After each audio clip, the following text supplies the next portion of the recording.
அழைத்தவர் உண்மை உள்ளவர்.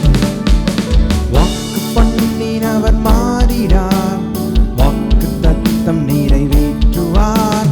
வாக்கு பண்ணினவர் மாறிடார், வாக்கு தத்தம் நிறைவேற்றுவார். வாக்கு பண்ணினவர் மாறிடார், வாக்கு தத்தம் நிறைவேற்றுவார். வாக்கு பண்ணினவர் மாறிடார், வாக்கு தத்தம் நிறைவேற்றுவார். சோர்ந்து போகாதே, சோர்ந்து போகாதே, சோர்ந்து போகாதே, உன்னை அழைத்தவர் உண்மை உள்ளவர். சோர்ந்து போகாதே, சோர்ந்து போகாதே, சோர்ந்து போகாதே, உன்னை அழைத்தவர் உண்மை உள்ளவர். அவர் மனிதன் அல்லவே, பொய் சொல்வதில்லையே. அவர் உண்மையுள்ளவர், வாக்கு மறப்பதில்லையே. அவர் மனிதன் அல்லவே, பொய் சொல்வதில்லையே. அவர் உண்மையுள்ளவர், வாக்கு மறப்பதில்லையே. வாக்கு தந்தவர் சிறந்தவர், சிறந்ததை தருபவர். ஏமாற்றம் நமக்கில்லையே. வாக்கு தந்தவர் சிறந்தவர், சிறந்ததை தருபவர். ஏமாற்றம் நமக்கில்லையே. சோர்ந்து போகாதே, சோர்ந்து போகாதே, சோர்ந்து போகாதே, உன்னை அழைத்தவர் உண்மையுள்ளவர்.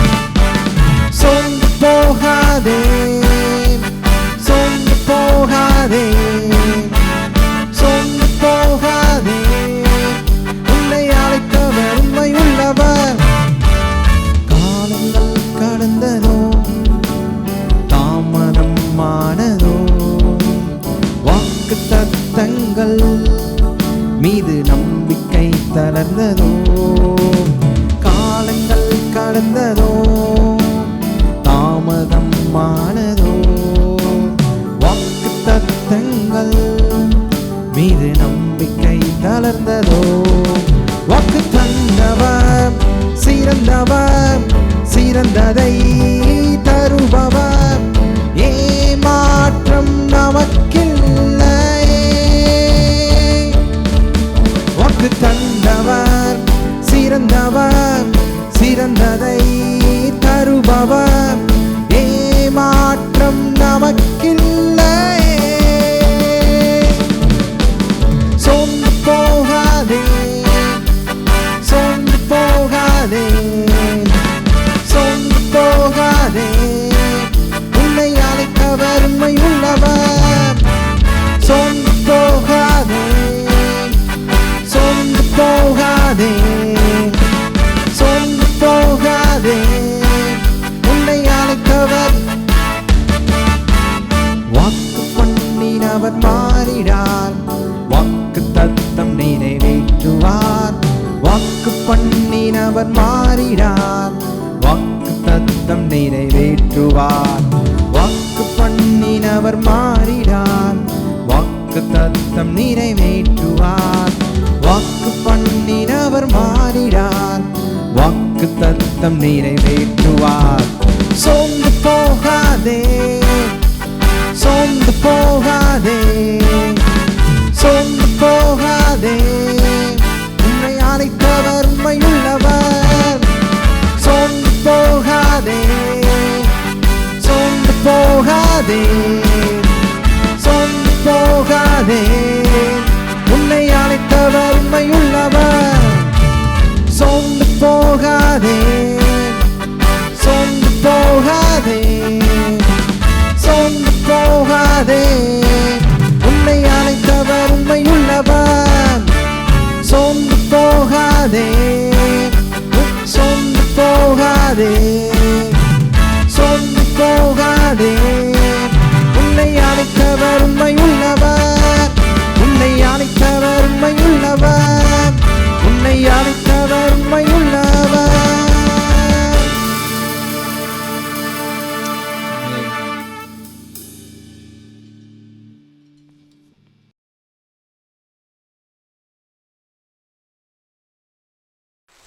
வேதம் சொல்கிறது, தேவன் தம்முடைய ஒரே பேரான குமாரனை விசுவாசிக்கிறவன் எவனோ அவன் கெட்டு போகாமல் நித்திய ஜீவனை அடையும்படிக்கு அவரை தந்தரளி இவ்வளவாய் தேவன் உலகத்தில் அன்பு கூர்ந்தார் என்று பார்க்கிறோம். ஆண்டவராய் இயேசு நாம் ஒவ்வொருவருக்காகவும் இந்த உலகத்தில் வந்தார். சிலுவையில் அடிக்கப்பட்டு இரத்தத்தை சிந்தி மரித்து உயிரோடு எழுந்து ஆண்டவராய் இயேசு கிறிஸ்து இன்னைக்கும் ஜீவிக்கிறார். இதுவரைக்கும் நீங்கள் யாராவது ஆண்டவராய் இயேசுவை ஆண்டவராக ஏற்றுக்கொள்ளவில்லையானால் ஆண்டவராய் இயேசுவை உங்களுடைய நல்வாழ்வுக்கென்று அவரை ஆண்டவராக இரட்சகராக ஏற்றுக்கொள்ளுங்கள். ஆண்டவராய் இயேசுவை ஆண்டவராக ஏற்றுக்கொண்ட தேவனுடைய பிள்ளைகள் இந்த உலகத்தில் வெற்றியான ஆசீர்வாதமான ஒரு செழிப்பான வாழ்க்கை வாழ்வதுதான் தேவனுக்கு பிரியமான காரியமாக இருக்கிறது என்பதை வேதம் தெளிவாக சொல்கிறது. ஆனால் அநேக கிறிஸ்தவ மக்களுடைய வாழ்க்கையிலே அப்படிப்பட்ட ஒரு வெற்றியும் ஆசீர்வாதத்தையும் செழிப்பையும் காண முடியவில்லை. அதற்கு காரணம் என்னென்னா, வேதத்திலிருந்து தேவன் ஆண்டவராகிய இயேசுவை குறித்து ஒரு பிரசங்கியார் எப்படி காட்டுகிறாரோ அதே போல தான் அந்த மக்களும் பார்க்க முடியும். பாருங்க, இன்றைக்கி நிறைய இடங்களில் என்ன பண்ணிடுறாங்கன்னா, ஆண்டவரை ஒரு தரித்திர தெய்வமாக, ஆண்டவர்கிட்ட வந்தால் இருக்கிறதெல்லாம் போயிடுன்ற மாதிரி அநேகர் பிரசங்கிக்கிறார்கள்.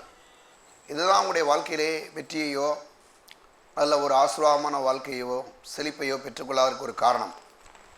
ஆனால் நாம் வேதத்திலிருந்து ஆண்டவரை நாம் எப்படி பார்க்கிறோம் என்பது ரொம்ப முக்கியமான ஒரு விஷயம். நாம் ஆண்டவரை எப்படி பார்க்கிறோம், வேதத்தில் நம்ம ஆண்டவரை எப்படிப்பட்ட தெய்வமாக பார்க்குறோம், ஆண்டவராக பார்க்குறோம் என்பது மிக முக்கியம். நம்முடைய அப்படி பார்க்கக்கூடிய அந்த பார்வையில் ஆண்டவராக இயேசுவை ஆண்டவராக நாம் ஏற்றுக்கொண்ட மாத்திரத்திலேயே நம்முடைய ஆவி ரட்சிக்கப்பட்டிருக்கிறது, நம்முடைய சரீரம் ஒரு நாள் ரட்சிக்கப்பட போகிறது. ஆனால் நம்முடைய ஆத்மா ஒவ்வொரு நாளையும் ரட்சிக்கப்பட வேண்டும் என்பதை வேதம் தெளிவாக போதிக்கிறது. ஆண்டவராக இயேசுவை என்னைக்கு ஆண்டவராக ஏற்றுக்கொண்டோமோ அன்றைக்கே நம்முடைய ஆவி ரட்சிக்கப்பட்டுருச்சு. நம்முடைய சரீரம் ஆண்டவராக இயேசு கிறிஸ்துவனுடைய 2ஆம் வருகையிலே ரட்சிக்கப்பட போகிறது, மறுரூபமாக்கப்பட போகுது. ஆனால் மனது அது அனுதினமும் ரட்சிக்கப்பட வேண்டும். அது ரட்சிப்பதற்கு என்ன வழி அப்படின்னா, ஆவி ரட்சிக்கப்படுவதற்கு நம்ம என்னைக்கு ஆண்டவராக இயேசுவை உள்ளத்தில் ஆண்டவராக ஏற்றுக்கொண்டோம், இயேசுவே நீர் என் ஆண்டவர் என்று நம்ம ஏற்றுக்கொண்டோம். ரோமர் 9:10 அதிகாரத்தில் சொல்லப்பட்டிருக்கு, என்னவென்றால் கர்த்தராகிய இயேசு கிறிஸ்துவை உன்னுடைய இதயத்தில் விசுவாசித்து தேவன் அவரை மரித்தோரிலிருந்து எழுப்பினார் என்று உன் வாயினாலே அறிக்கை செய்தாய், நீ ரட்சிக்கப்படுவாய். நீதி உண்டாக இதயத்தில் விசுவாசிக்கப்படும், ரட்சிப்பு உண்டாக வாயினாலே அறிக்கை செய்யப்படும் என்று சொல்லப்படுது. இப்போ நம்ம ஆண்டவராக இயேசுவை ஏற்றுக்கொண்டோம். அதே போல் நம்முடைய சரீரம் ஒரு நாள் ரட்சிக்கப்பட போகிறது என்பதை குறித்து 1 கொரிந்தியர் 15ஆம் அதிகாரத்திலே 53ஆம் வசனத்தில் நம்ம பார்க்கலாம். அங்கே நம்முடைய சரீரம் என்ன பண்ண போகுது, ரட்சிக்கப்பட போகிறது. இயேசு கிறிஸ்துவினுடைய வருகையிலே அது நடக்கப் போகிறது என்பதை பார்க்கிறோம்.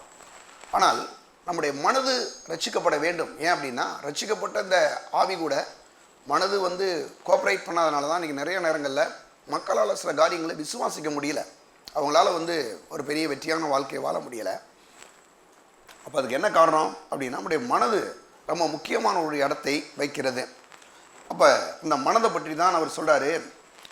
3 யோவான் 2ஆம் வசனம் சொல்கிறது, பிரியமானவனே உன் ஆத்மா வாழுகிறது போல நீ எல்லாவற்றிலும் வாழ்ந்து சுகமாக இருக்கும்படி வேண்டுகிறேன் என்று தமிழிலே சொல்லப்பட்டிருக்கு.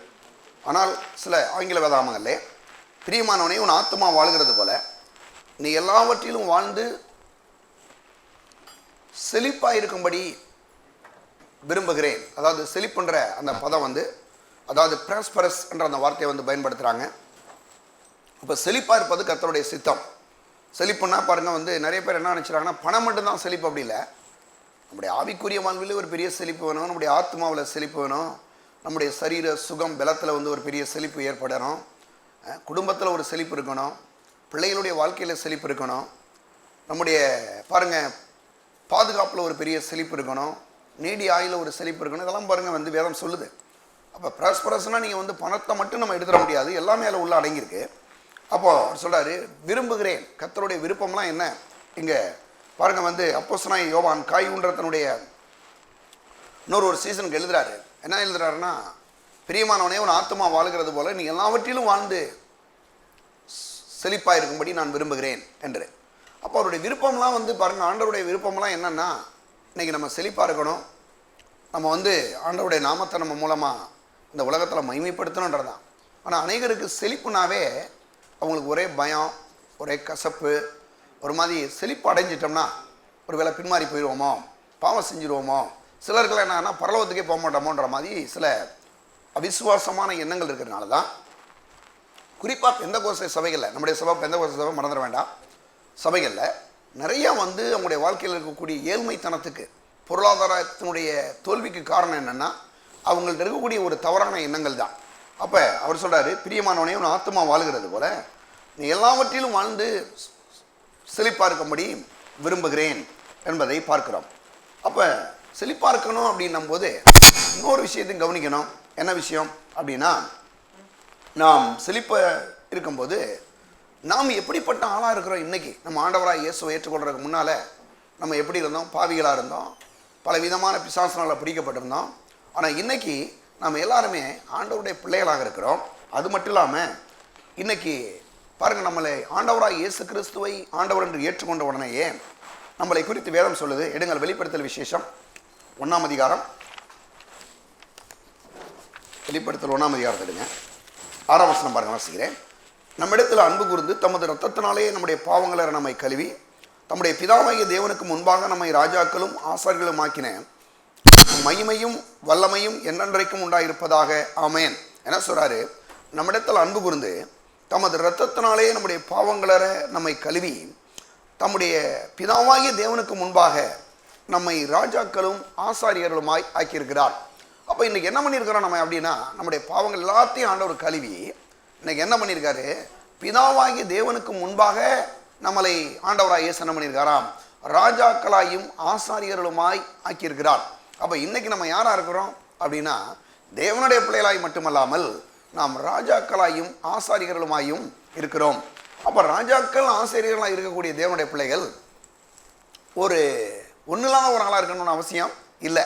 இன்னொரு விஷயத்த நீங்கள் கவனிச்சிங்கன்னா, இந்த ராஜாக்களாக இருக்கிறோம் அப்படி ஆள் பாருங்கள், ராஜா போய் இந்த இதுலேயும் போய் சம்பாதிக்கிறதுல ரொம்ப கஷ்டப்படுற வண்டியில். ஏன்னா அவங்க முன்னோர்கள், அவங்க தாத்தா, அவங்க அவங்க அவங்க இன்னொரு தாத்தா, அவங்க அப்பா, இவங்கெல்லாம் வந்து ஏற்கனவே ராஜாவாக இருந்திருக்காங்க. அதனால் அவர் இப்போ என்ன பண்ணியிருக்காரு? இவர் போய் எதுவுமே செய்ய வேண்டியதில்லை, இவர் ஆர்டர் போட்டாவே கிடச்சிருது. ஏன்னா இவர் ராஜாவாக இருக்கிறார், அந்த குடும்பத்தில் பிறந்திருக்கிறதுனால அந்த எல்லா விதமான அந்த செழிப்புக்கும் அந்த ஆசீர்வாதங்களுக்கு இவர் பங்காளராக இருக்கிறார். அதே போல தான் இன்றைக்கும் கூட ஆண்டவராக இயேசுவை நம் ஆண்டவராக ஏற்றுக்கொண்டிருக்கிறபடினாலே, நாம் ராஜாக்களாயும் ஆசாரியர்களுமாக இருக்கிறபடினாலே, இந்த நாட்களே நாம் வந்து ரொம்ப கஷ்டப்பட்டு மாடா உழைச்சி ஓடா தேஞ்சால் தான் நம்ம முன்னேறணும் அப்படின்ற ஒரு கட்டாயம் கிடையாது. ஆண்டவராக இயேசுவை ஆண்டவர் என்று ஏற்றுக்கொண்டிருக்கிறபடினாலே நாம் எல்லாத்தையுமே விசுவாசித்து அவையில் என்ன பண்ணணும்? பெற்றுக்கொள்ளக்கூடிய மக்களாக இருக்க வேண்டும். நம்ம வந்து எப்படி இருக்கிறோமா? ராஜாக்களாயும் ஆசாரியர்களுமா இருக்கிறோம்.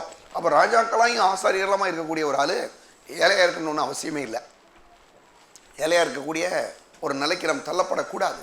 இன்றைக்கி அநேகருக்கு என்ன ஆயிருன்னா, அதாவது அந்த ஏழ்மைத்தனத்தையே அவங்க பார்க்குறது. நம்ம வந்து ஒரு மாதிரி ரட்சிக்கப்பட்டுட்டோம், இனிமேல் வந்து இந்த மாதிரி இதெல்லாம் தேவையே இல்லை அப்படின்ற மாதிரி. ஆனால் வேதம் என்ன சொல்லுது? நம்மளை ராஜாக்களும் ஆசாரியர்களுமாய் ஆக்கியிருக்கிறார். ராஜாக்கள் ஆசாரியர்களுமாய் தேவனை ஆக்கியிருக்கிறார். ராஜாவை போல இந்த உலகத்தில் நான் என்ன போகிறேன்? வாழ போகிறேன்றதை நம்ம என்ன பண்ணணும்? விசுவாசிக்கணும். அது மட்டும் இல்லாமல் வேதம் சொல்லுது, அநேகருக்கு வந்து என்னென்னா, இந்த மாதிரிலாம் போதிக்கும் போது அவங்களால கொஞ்சம் ஏற்றுக்கொள்ள முடியாமல் இருக்கிறாங்க. என்ன ஏன் அப்படின்னா, அவங்க என்னங்க இதெல்லாம் வந்து ராஜாக்கள் ஆசாரியர்னா அங்கே பரலோகத்தில் வேணால் போய் இருந்துக்கலாம், ஆனால் பூமியில் எப்படி இருக்கிறது? ஆனால் வேதம் சொல்லுது, ராஜாக்களாயும் ஆசாரியர்களுமாயும் தேவனுக்கு என்ன பண்ணியிருக்காராம்? ஆண்டவராக இயேசு கிறிஸ்து பிதாவாகிய தேவனுக்கு முன்பாக நம்மளை ராஜாக்களாயும் ஆசாரியர்களையும் நிறுத்தி இருக்கிறாராம்.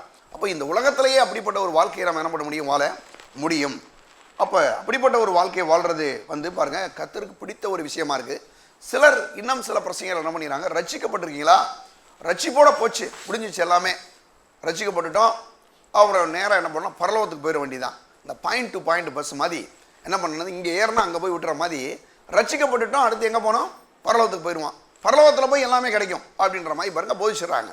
இப்படி போதிக்கும் போது என்ன ஆயிடுது அப்படின்னா, மக்களுக்கு வந்து இந்த உலகத்தில் எதையுமே நம்ம அனுபவிக்கக்கூடாதோ அப்படின்ற ஒரு தவறாக எண்ணத்தினாலே மக்கள் பிடிக்கப்படுகிறார்கள். அது வந்து அவருடைய பொருளாதார ஆசீர்வாதத்துக்கு மிகப்பெரிய ஒரு தோல்வியாக அமைந்து விடுகிறது. அப்போ இன்னைக்கு என்ன பண்ணணும்னா, நம்ம ரட்சிக்கப்பட்டிருக்கோன்னா அந்த ரட்சிப்புக்குள்ளே என்ன இருக்குது? அங்கே வந்து ஆவிக்குரிய வாழ்வு இருக்குது, ஆத்ம வாழ்வு இருக்குது, சரீர சுகம் பலன் இருக்குது, நீடி ஆயுள் இருக்குது, குடும்ப வாழ்வு இருக்குது, பிள்ளைகளுடைய வாழ்க்கை இருக்குது, செழிப்பு இருக்குது, உள்ளுக்க பாதுகாப்பு இருக்குது, சந்தோஷம், சமாதானம், ஐஸ்வர்யம், ஆரோக்கியம் எல்லாமே நிறைந்தது தான் ரட்சிப்பே தவிர நீங்கள் ரட்சிப்புன்றதை போய் வெறும் பாவம் மன்னிப்புன்ற மட்டும் எடுத்துக்கொள்ள முடியாது. அப்போ என்ன அப்படின்னா, இன்னைக்கு நம்ம ரட்சிக்கப்பட்டிருக்கோம் அப்படின்னா எல்லா விதமான ஆசீர்வாதத்துக்கும் நாம் எப்படிப்பட்ட ஆளாக இருக்கிறோம், பங்காளர்களாக இருக்கிறோம். அதுதான் பாருங்க ஃபுல் காஸ்பல், அதுதான் பூரணமான சுவிசேஷம். ஆனால் இன்னைக்கு ரொம்ப பேருக்கு என்னன்னா, பாவம் மன்னிக்கப்பட்டுருச்சா பரலோகத்துக்கு போயிட வேண்டியதான். இப்படி பேசி மக்களுடைய வாழ்க்கையை பாருங்க ஒன்றும் இல்லாமல் ஆக்கிடுறாங்க. ஆனால் என்னன்னா, ஆண்டவர் என்ன சொல்றாருன்னா, நம்ம இந்த கிறிஸ்தவ வாழ்க்கையில் இப்படிப்பட்ட எல்லா விதமான ஆசீர்வாதங்களையும் பெற்று அனுபவிப்பதுதான் கர்த்தருடைய சித்தம். இன்னும் சிலர் என்ன யோசிக்கிறாங்க, செழிப்பு வந்துருச்சுனாவே கூட வேதனையும் வந்துடுது. ஒருத்தர் சொல்றாரு பாருங்க, கார் வாங்கினாவே கூட வியாதி வந்துருங்கன்றார். மக்கள் என்ன நினைக்கிறாங்க, தப்பான போதனை கொடுக்குறது தான். அதுக்கு என்ன காரணம்னா, நீங்கள் நல்லா சுகமாக இருந்துட்டீங்கன்னா, நல்லா செழிப்பாக இருந்துட்டீங்கன்னா, கையில் பணம் காசெல்லாம் இருந்துச்சுன்னா உங்களுக்கு என்ன ஆயிரும், ஒரு மாதிரி வியாதி வந்துடும், அது வந்துடும், இது வந்துடும் சொல்லி ஒரு பயமுறுத்துறது மக்களை. அப்படி ஒருபோதும் தேவன் செய்வது இல்லவே இல்லை. ஏன்னா வேதம் என்ன சொல்லுது, எடுங்க நீதிமொழிகள் 10ஆம் அதிகாரம் 22ஆம் வசனம் பாருங்க, வாசிக்கிறேன். கர்த்தரின் ஆசீர்வாதமே ஐஸ்வரியத்தை தரும், அதனோடு அவர் வேதனையை கூட்டார். என்ன சொல்றாரு, கர்த்தரின் ஆசீர்வாதமே ஐஸ்வரியத்தை தரும், அதனோடு வேதனையை கூட்டார். அப்ப கர்த்தருடைய ஆசீர்வாதமே ஐஸ்வரியத்தை நமக்கு கொடுக்குதுன்னு சொன்னா கண்டிப்பா அதனால எந்த ஒரு வேதனையும் வரப்போறது இல்லவே இல்லை. அப்போ பாருங்க ஐஸ்வர்யம் வருது அப்படின்னாவே என்ன பண்ணணும்னா, அது கர்த்தருடைய ஆசீர்வாதம் நம்ம மேல இருக்கிறதுனால தான் ஐஸ்வர்யம் வருது இல்லையா. பிசாசு யாருக்கு எதுவும் கொடுக்க போறது இல்லவே இல்லை. ஆனா என்ன சொல்லுது, கர்த்தரின் ஆசீர்வாதமே ஐஸ்வர்யத்தை தரும், அவர் அதனோடு வேதனையை கூட்டார். அப்ப இன்னைக்கு கர்த்தருடைய ஆசீர்வாதம் நம்ம மேல இருக்குனாவே கண்டிப்பாவே நம்முடைய வாழ்க்கையில ஐஸ்வர்யம் இருக்கும், மறந்துடக்கூடாது இல்லையா. அநேகர் என்ன பண்றாங்கன்னா, கர்த்தருடைய ஆசீர்வாதம்னா அந்த ஏதாவது ஒன்றை பிடிச்சிக்கிறது பாருங்க, ஒரு பாவமன்னிப்பை மட்டும் பிடிச்சிக்கிறது, இதுல ஏதாவது ஒன்று. ஆனா வேதம் சொல்லுது, கர்த்தரின் ஆசீர்வாதமே ஐஸ்வர்யத்தை தரும், அதனோட வேதனையை கூட்டார். அப்ப கர்த்தருடைய ஆசீர்வாதம் நம்ம மேல இருக்குன்றது ஒரு அடையாளம் என்ன அப்படின்னா, கண்டிப்பா ஐஸ்வர்யம் நம்ம வாழ்க்கையில் என்ன செய்யுங்க இருக்கும். நீதிமானுடைய வீட்டில் அதிக பொக்கிஷம் உண்டு. நல்லா நிறைய வீட்டில் கை ரசிக்கப்பட்டிருக்கீங்கன்னா கண்டிப்பாக கையில் பணம் இருக்கும். நம்ம சர்ச்சுக்கு வர்றது கூட சிலருக்கெல்லாம் பாருங்க, நம்ம சபை சொல்லலை, பொதுவாகவே நிறைய இடங்கள்ல என்ன ஆயிருதுன்னா, சர்ச்சுக்கு வரவங்களே பக்கத்து வீட்டுக்காரன் போய் கடன் கேட்குறாங்க. ஒரு ஐயா ஒரு 10 ரூபா கொடுங்க, ஒரு 50 ரூபா கொடுங்க அப்படின்னு கடன் கேட்குறான். அவன் என்ன யோசிக்கிறான், ஐயா நீங்கள் போகிற இயேசு முதல்ல உங்களை ஆசீர்வதிக்கட்டையா, அதுக்கு பிறகு எங்களை கூப்பிடுங்கன்றான். ஆனால் இதேது விசுவாசிகள் நீங்கள் ஆசீர்வதிக்கப்படுறீங்க, கர்த்தருடைய ஆசீர்வாதமே ஐஸ்வர்யம் தரும், அதனோடு வேதனை கூட்டாருன்னு கையில் உங்கள் கையில் பணம் காசு நிறையா இருக்குன்னு வச்சுங்க, நீங்கள் ஒரு 4 பேரை கூட்டு வர அளவுக்கு இருக்கிறீங்கன்னா அவன் சொல்லுவான், பரவாயில்ல நீங்கள் போகிற இயேசு எங்களுக்கு வேணும்னு சொல்லுவான் இல்லையா. ஆனால் இதை இன்னைக்கு நிறைய ஊழியக்காரர்கள் இது என்ன பண்ணுறாங்க, அப்படியே மறைச்சிடுறது. அதுக்கு அவங்க நான் போன வாரம் சொன்னேன் அந்த மாதிரி கூத்தெல்லாம் பண்ணிடுறது. சர்ச்சில் ஏறிட்டு நீங்கள் ஒரு சாட்சி சொல்லுங்கள், நீங்கள் ஒரு பாட்டு பாடுங்க, அவங்கள அப்படியே திருப்தி செஞ்சு அனுப்பிச்சி விட்றது. ஆனால் இவங்களை இண்டிவிஜுவலாக இவங்களுடைய தனிப்பட்ட வாழ்க்கையில் எந்த ஒரு ஆசீர்வாதமும் இல்லை. இப்படி இருப்பது இது என்ன ஆகிடுதுன்னா மக்களை ஒரு ஏமாத்துற விஷயம்.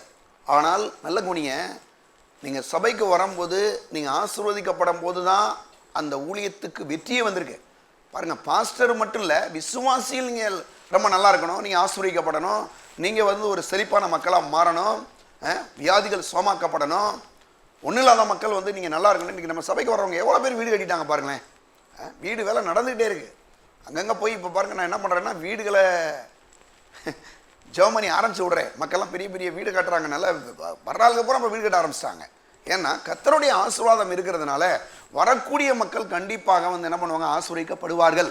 அப்போ என்னன்னா, கர்த்தருடைய ஆசீர்வாதமே ஐஸ்வர்யத்தை தரும், அதனோட வேதனையை கூட்டாருன்னா, ஒரு நாளும் கர்த்தருடைய ஆசீர்வாதம் ஐஸ்வர்யத்தை நம்ம கொடுக்குன்னு சொன்னால் ஒரு நாளும் அதனால நமக்கு எந்த ஒரு வேதனையும் எந்த பிரச்சனையும் வரப்போறது இல்லவே இல்லை என்பதை அறிந்து கொள்ள வேண்டும். அது மட்டும் இல்லாமல் ஆதாமை உருவாக்கும் போது கூட தேவன் அவனை ஒரு ஒன்றும் இல்லாத ஆளாக உருவாக்கலை. அவனை எப்படி உருவாக்கினாரு பாருங்க. அவனை உருவாக்கும் போது எல்லாமே அவனுக்கு இருந்துச்சு. எடுங்க ஆதியாகமம் 1ஆம் அதிகாரம் 28ஆம் வசனத்துக்கு போகலாம். ஆதியாகமம் 1:28 நான் வாசிக்கிறேன். பின்பு தேவன் அவர்களை நோக்கி, நீங்கள் பலுகி பெருகி பூமியை நிரப்பி அதை கீழ்ப்படுத்தி சமுத்திரத்தின் மச்சங்களையும் ஆகாயத்து பறவைகளையும் பூமியின் மேல் நடமாடுகிற சகல ஜீவசந்துகளை ஆண்டுகொள் என்று சொல்லி தேவன் அவர்களை ஆசீர்வதித்தார். நல்ல கவனிங்களேன், சொல்றாரு எல்லாத்தையும் உருவாக்கிட்டாரு பாருங்க. எல்லாத்தையும் உருவாக்கிட்டு 6 முறை நல்லது நல்லதுன்னு சொல்றாரு. எல்லாத்தையுமே யாருக்கு நல்லது? ஆண்டவர் உருவாக்குனது எல்லாமே அவருடைய பார்க்கும்போது எல்லாமே நல்லா இருக்குது. அது மட்டும் இல்லாமல் எல்லாம் யாருக்கு நல்லது தெரியுமா? ஆதாமுக்கு ஏவாளுக்கு நல்லது, மனுக்குலத்துக்கு அது நல்லது. ஏன்னா அவ்வளவு காரியங்களை தேவன் வந்து என்ன பண்ணாரு? சிருஷ்டித்தார். சிருஷ்டித்துட்டு இப்போ என்ன சொல்றாரு அப்படின்னா, பின்பு தேவன் அவர்களை நோக்கி சொல்றாரு, மனுஷனை உண்டாக்கி சொல்றாரு மிகவும் நல்லது அப்படின்னு சொல்றாரு.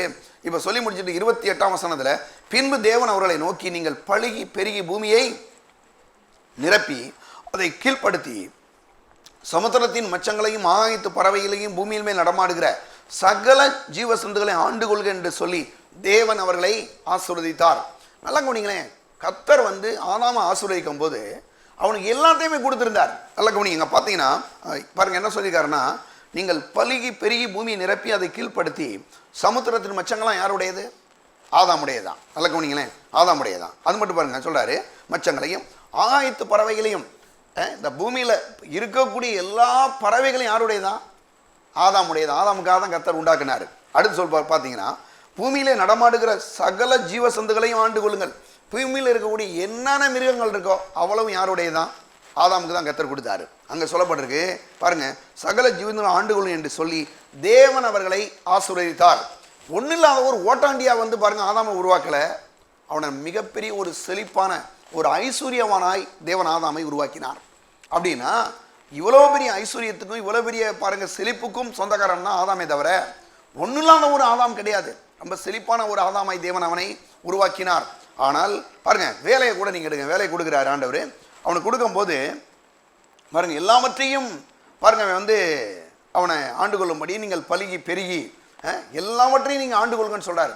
பழுகுவது பெருகுவது எல்லாமே பாருங்க வந்து ஆதாமுக்கு கொடுக்கப்பட்ட ஒரு மிகப்பெரிய ஆசீர்வாதம். அது மட்டும் இல்லாம ஆதாம் வந்து அவன் இழந்து போன எல்லாவற்றையும் ஆண்டவராய் இயேசு கிறிஸ்து மூலமாய் மீண்டுமாக தேவன் கொடுத்தார். ஆதாம் வந்து பாவம் செஞ்ச பிறகு தோட்டத்தை விட்டு வெளியே விரட்டப்படுறான். விரட்டப்பட்ட பிறகு திரும்பியும் அதே நிலையில் இல்லாம ஆதாமுடைய சந்ததியை மீண்டுமாக அவர் என்ன பண்றாரு? அவன் இழந்து போன எல்லா விதமான ஆசீர்வாதத்தையும் அவனுக்கு கொடுக்கும்படியாக கலாத்தியர் 3ஆம் அதிகாரத்தில் சொல்லப்பட்டிருக்கு, மரத்தில் தூக்கப்பட்ட எவனும் சபிக்கப்பட்டபடி கிறிஸ்து நமக்காக சாபமாகி நியாயப்பிரமாணத்தின் சாபத்தை நம்மை நீங்களாக்கி மீட்டு கொண்டார். அதில் ஆதாம் கொடுக்கப்பட்ட சாபம் சேர்ந்தது தான். ஆதாம் மூலமாக தான் அந்த உலகத்துக்கு வந்து முள்ளும் குறுக்கு வந்துச்சு. ஆதாம் மூலமாக தான் தேவனை விட்டு அவன் பிரிந்து போனான்.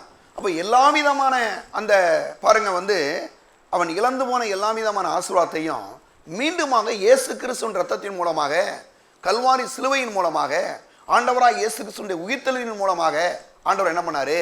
கலாத்தியர் 3:13-14 படி என்ன சொல்றாரு? மரத்தில் தூக்கப்பட்ட எவனும் சபிக்கப்பட்டவன் எழுதியிருக்கிறபடி கிறிஸ்து நமக்காக சாபமாகி நியாயப்பிரமாணத்தின் சாபத்திலிருந்து நம்ம நீங்களாக்கி மீட்டு கொண்டார் அப்படின்னு சொல்றாரு. பாருங்க, சொல்லிட்டு ஆபிரகாமுக்கு உண்டான ஆசீர்வாதம் கிறிஸ்து இயேசுவினாலே புரஜாதிகளுக்கு வரும்படியாக ஆவியை குறித்து சொல்லப்பட்ட வாக்குத்தத்தத்தை நாம் விசுவாசத்தினாலே பெறும்படியாக இப்படி ஆயிற்று. அப்ப என்ன சொல்றாரு? ரட்சிப்பை நாம் எப்படி விசுவாசத்தில் பெற்றுக்கொண்டோம்? எப்படி நம்ம ஆண்டவராய் இயேசுவை ஏற்றுக்கொண்டோம்? பாருங்க, ஆண்டவராய் இயேசு கிறிஸ்து வந்து அவர் எனக்காக சிலுவையில் அடிக்கப்பட்டாரு, ரத்தத்தை சிந்தினாரு, மரித்தாரு, உயிரோடு எழுந்தாரு, அவர் தான் என் ஆண்டவர் சொல்லி நம்ம விசுவாசித்தோம். அதே போலதான் இன்னைக்கும் அந்த விசுவாசத்தின் அடிப்படையில தான் நாம் எல்லாமே இன்னைக்கு இந்த எல்லா விதமான ஆசீர்வாதங்களையும் பெற்றுக்கொள்ள வேண்டும் இல்லையா? அப்ப எல்லா ஆசீர்வாதங்களும் எங்க இருக்குது? இயேசு கிறிஸ்துடைய அந்த மீட்புக்குள்ளே இருக்குது. அப்ப அந்த ஆசீர்வாதத்தை ஆண்டவரை பாருங்க ஆபிரகாமுக்கு மட்டும் இல்லாம ஆபிரகாம் விசுவாசியின் தகப்பன் என்று அழைக்கப்படுகிறாரு. இப்ப அவருடைய பிள்ளைகள் எல்லாத்துக்கும் என்ன பண்றாரா? யாரெல்லாம் ஆண்டவராய் இயேசுவை ஆண்டவர் என்று ஏற்றுக்கொண்டாரோ, ஆபிரகாம் ஏன் வந்து அப்படி சொல்றாரு தெரியுமா உங்களுக்கு? நம்மளெல்லாம் ஏன் தேவன் ஆபிரகாமுடைய பிள்ளைன்னு சொல்றாருன்னா, ஆபிரகாம் வந்து ஒரு புறஜாதியான். அவன் வந்து ஒரு கல்தேயர் தேசத்துக்காரன். அவனுக்கு ஆண்டவருக்கு எந்த சம்பந்தமே கிடையாது. அப்படிப்பட்ட ஒரு ஆளை அழைத்து கொண்டு வந்து அவனை வந்து என்ன பண்றாரு? அவனை வந்து வாக்குத்தத்தத்தை கொடுத்து, நான் காண்பிக்கும் தேசத்துக்கு நீ போ அப்படின்னு சொல்லி கொண்டு வந்து அவனை ஆசீர்வதிக்கிறார். அதே போல நாம் எல்லாருமே ஒரு நாள் புறஜாதியார்களாக இருந்தோம். ஆனால் இன்னைக்கு ஆண்டவராக இயேசுவை ஆண்டவராக ஏற்றுக்கொண்டது நிமித்தம் ஆபிரகாமுடைய எல்லா விதமான ஆசீர்வாதத்துக்கும், குறிப்பாக ஆண்டவராக இயேசு கிறிஸ்துவின் கல்வாரியின் மூலமாய், அவருடைய ரத்தத்தின் மூலமாய், அவருடைய மீட்பின் மூலமாய், அவருடைய உயிர்த்தெழுதல் மூலமாய் வந்திருக்கிற எல்லா விதமான ஆசீர்வாதத்துக்கும் இன்னைக்கு நம்ம எல்லாமா இருக்கிறோம், பங்காளர்களாக இருக்கிறோம். சிலருக்கு வந்து ரட்சிப்போட போதும் அப்படின்னு நிப்பாட்டிடுறாங்க. வெறும் ரட்சிப்போட போதுன்ற மாதிரி நிப்பாட்டிடுறதுனால மற்றவங்களாம் ருசிக்க முடியல. ஆண்டவர் சொல்றாரு, எப்பா ரட்சிப்பின் மூலமா எல்லா விதமான ஆசீர்வாதங்கள் ஒன்று கொடுக்கப்பட்டிருக்கு. உடைய ஆவிக்குரிய ஆசீர்வாதம், ஆத்ம ஆசீர்வாதம், உன்னுடைய சரீர பிரகாரமான ஆசீர்வாதம், உன்னுடைய குடும்பத்தில் ஆசீர்வாதம், உன்னுடைய பொருளாதார ஆசீர்வாதம், உன்னுடைய பிள்ளைகளுடைய வாழ்க்கையில் ஆசீர்வாதம், உன்னுடைய பாதுகாப்பில் ஆசீர்வாதம், நீடி ஆயுள் அவனை ஆசீர்வதிக்கிறேன், எல்லாத்தையும் கொடுக்குறார் ஆண்டவர். ஆனால் இவங்க என்ன பண்ணுறாங்க, இது மட்டும் எனக்கு போதும் அப்படின்னு எடுத்துக்கிறதுனால அவங்க என்ன பண்ணுறாங்க, அது மட்டும் கூட இருந்துடுறாங்களே தவிர, இதுக்கு ஹோட்டல்காரர் என்ன பண்ணுவார், எல்லாத்தையும் வச்சாச்சு, சாப்பிட வேண்டிய பொறுப்பு யாருடையது, நம்முடைய தான். அதே மாதிரி தான் நம்முடைய ஆண்டவரும் எல்லா விதமான ஆசீர்வாதங்களையும் வைத்திருக்கிறார். ஆனால் விசுவாசித்து எடுத்துக்கொள்வது யாருடைய பொறுப்புங்க, நம்ம பொறுப்பு. அப்போ நம்ம இன்னைக்கு என்ன பண்ணணும் அப்படின்னா பாருங்க தேவனுடைய பிள்ளைகளே, விசுவாசித்து எடுத்துக்கொள்ள வேண்டும். அது மட்டும் இல்லாமல் ஆதாம் வந்து இழந்து போன எல்லாவற்றையும் ஆண்டவராய் இயேசு கிறிஸ்து மூலமாய் தேவன் நமக்கு என்று கொடுத்து விட்டார். சரியா? இயேசு கிறிஸ்து மூலமாக அவருடைய கல்வாரியின் மூலமாக நமக்கு வந்து கொடுக்கப்பட்டு விட்டது. இன்னைக்கு விசுவாசிக்கிறோம். ஆனால் இன்னும் சிலர் நேரங்களில் என்ன பண்ணிடுறாங்க, மக்களுக்கு வந்து இன்னொரு பிரச்சனை இருக்கு. அது என்ன பிரச்சனைனா, அதாவது வேலை செஞ்சால் மட்டும்தான் இந்த உலகத்தில் நம்ம நல்லா இருக்க முடியுன்ற ஒரு தவறான ஒரு விசுவாசம். நல்ல கவனிங்க, வேலை செய்யணுமா வேணாமா? வேலை கண்டிப்பாக எல்லாருமே செய்யணும். ஏன்னா வேலை செய்யாதவன் சாப்பிடாது இருக்க கடவன் அப்படின்ற மாதிரி பாருங்க, நம்ம வந்து கண்டிப்பாக வேதத்தில் பார்க்குறோம். அதுதான் உண்மை, சத்தியம் இல்லையா? வேலை செய்யணும். இது வந்து பாருங்க விசுவாசிகளுக்கு மட்டும் இல்லாமல் இன்னைக்கு ஊழியக்காரராக எங்களுக்கு கூட அப்படிப்பட்ட வேலைகளை கண்டிப்பாக நாங்கள் என்ன ஒன்று செய்ய வேண்டிய நிலையிலே இருக்கிறோம். ஏன்னா வேலை செய்யணும் இல்லையா? வேலை செய்கிறது வந்து சரியான காரியம். அப்போ வேலை செய்யணும்.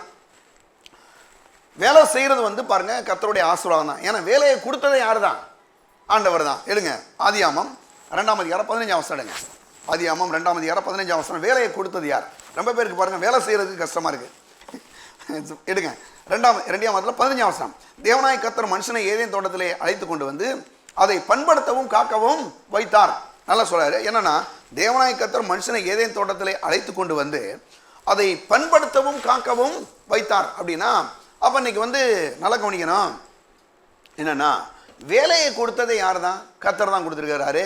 என்னைக்கு வேலையை வந்து கர்த்தர் எனக்கு கொடுத்தாருன்ற அந்த ஒரு விசுவாசத்தோட நீங்க செய்றீங்களோ வேலையவே சந்தோஷமா செய்யலாம். சிலருக்கெல்லாம் பாருங்க அந்த வேலை செய்யறதுல 1008 பிரச்சனை. வேலை செய்ய உங்களால முடியும். சில நேரங்களாக பாருங்க சொல்றாங்களே, போய் ஒரு வேலை செய்யறதுக்கு முன்னால 10 தடவை எங்கேயா வெளியில போயிட்டு வர வேண்டியது, அங்கே போக வேண்டியது, இங்கே போக வேண்டியது, ஒரு உண்மையே இருக்காது பாருங்க. அப்படிப்பட்ட ஆள்கள் வந்து என்னைக்குமே அவங்க முன்னேற முடியாது. ஆனால் நல்ல கவனிங்க, வேலைன்றது வந்து கர்த்தர் கொடுத்த எனக்கு ஒரு ஆசீர்வாதம். இந்த வேலை எது கொடுத்தாரு? அந்த வேலை நிமித்தம் எனக்கு கொடுக்கப்பட்டிருக்கிற அந்த அழைப்பை நான் இந்த உலகத்தில் நிறைவேற்றுகிறேன். என்னை கடவுள் இந்த உலகத்தில் எந்த நோக்கத்துக்காக பிறக்க செய்தாரோ அதை நான் நிறைவேற்றுகிறேன். என் மூலமாக அந்த எனக்கு கொடுக்கப்பட்டிருக்கிற அந்த தாளந்துகளை என்ன பண்ணுறேன் வெளியில் கொண்டு வரேன். அதனால தான் பாருங்கள், கடந்த வாரம் கூட சொன்னேன் இல்லையா, வாலிபனை உன் சிருஷ்டிக்கிற நினைன்னு சொல்லி. ஏன் வாலிப நாட்களில் ஆண்டவர்கிட்ட வரணும் அப்படின்னா, வாலிப நாட்களில் வரும்போதே என்ன ஆகும் தெரியுமா, நமக்கு என்ன தாளந்து இருக்கும், நமக்கு என்ன தாளந்து இருக்குது, நமக்கு என்ன திறமை இருக்குது, நம்ம கடவுள் எதுக்காக அந்த உலகத்தில் வச்சிருக்காரு அப்படின்றத கண்டுபிடிச்சி அதை இன்னைக்கே நம்ம ஆரம்பிப்போம். வயசான பிறகு சிலலாம் பாருங்கள், ரிட்டையர் ஆன பிறகு ஊழியத்துக்கு வரேன்னு சிலலாம் வர்றாங்க. வாலிபர்கள் ஏன் இந்த வாலிப நாட்கள் ஆண்டவரை தெரிந்து கொள்ளணும்னா, உங்களுக்கு கர்த்தர் என்ன தாளந்தை கொடுத்திருக்கிறார், உங்களை தேவன் எந்த நோக்கத்திற்காக அந்த உலகத்தில் பிறக்க செய்தார், அதை நிறைவேற்ற வேண்டுமானால் இந்த வாலிப நாட்கள் ரட்சிக்கப்படாதான் கரெக்டாக நம்ம வந்து என்ன பண்ண முடியும், அந்த காரியங்களை செய்ய முடியும். வயசான பிறகு ஆண்டவர் பாருங்க வந்து ஏதோ ரட்சிக்கப்பட்டு பரலோகத்துக்கு நான் போய்க்கலாமே தவிர, ஆனால் எதையும் போய் வந்து இந்த உலகத்தில் ஒன்று சாதிக்க முடியாது. அதனால தான் தேவனுடைய பிள்ளையிலே இன்னைக்கு ரட்சிக்கப்பட்டிருக்குமா வாலிப நாட்கள் ஆண்டவர்கிட்ட வர்றது வந்து மிகப்பெரிய ஒரு ஆசீர்வாதம். ஏன்னா நம்ம கண்டுபிடிச்சு வந்துடலாம். அப்போ அந்த நமக்குன்னு கர்த்தர் என்ன கொடுத்துருக்காரு, நமக்கு என்ன எந்த நோக்கத்தை நம்மளை இந்த உலகத்தில் வச்சிருக்காரு, நமக்கு என்ன தாளந்துகள் இருக்குது, அதை எப்படி இன்னும் வந்து டெவலப் பண்ணலாம், அதுக்கெல்லாம் வந்து பாருங்க என்ன தேவைப்படுதுன்னா, பாருங்க நம்ம வந்து இன்னைக்கு ஆண்டவராக இயேசுவை ஏற்றுக்கொண்டு நமக்கு கடவுள் என்ன கொடுத்துருக்காருன்றதை கண்டுபிடிச்சு அதில் இன்னும் நாம் பெருக வேண்டும். அதுக்கு தான் நான் சொல்கிறேன், இந்த நாட்களில் வாலிபர்கள்லாம் ஆண்டவராக இயேசுவை ஆண்டவர் என்று ஏற்றுக்கொள்ள வேண்டும். ஏற்றுக்கொண்டு இந்த நாட்களில் வரும்போது அவங்களுக்கென்று தேவன் இந்த உலகத்தில் வைத்திருக்க அந்த தெய்வீக திட்டம் சித்தத்தை நிறைவேற்ற முடியும். அப்போ தேவனுடைய பிள்ளையிலே நல்லா கவனிக்கணும். அப்போ வந்து வேலையை கொடுத்ததே, வேலை கொடுக்கப்பட்டிருக்க அந்த வேலையை வந்து நம்ம கர்த்தர் கொடுத்துருக்காருன்ற அந்த அடிப்படையில் நாம் அந்த வேலையை செய்யும்போது வேலையை சந்தோஷமாக இருக்குங்க. வேலை ரொம்ப சந்தோஷமாக இருக்கும். வேலை சந்தோஷமாக இருக்கும். அந்த வேலையின் மூலமாக ஆண்டவருடைய நாமம் மகிமைப்படும்.